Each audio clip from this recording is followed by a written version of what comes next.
Few in numbers, but with a lot of fighting spirit.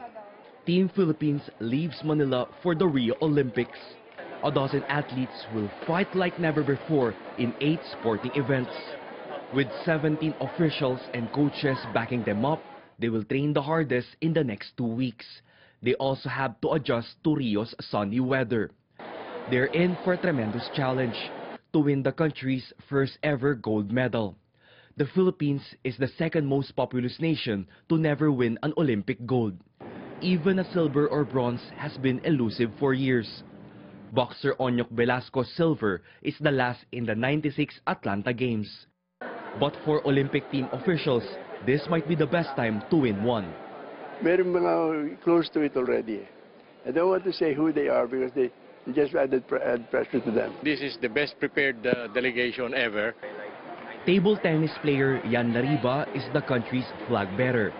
Lariba says she'll take one upset at a time towards a possible podium finish.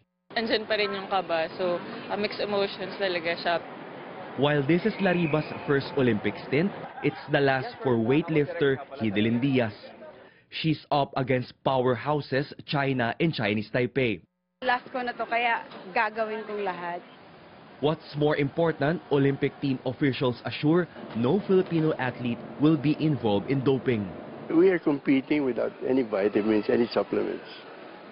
And these are all sheer guts that they're going on. Aside from winning a medal, the Zika virus and terrorist threats are other major challenges. We have taken precautions.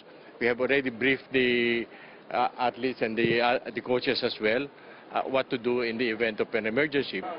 No matter how heavy the weight they carry on their shoulders, they will fight like hell to make history. Rex Remitio, CNN Philippines.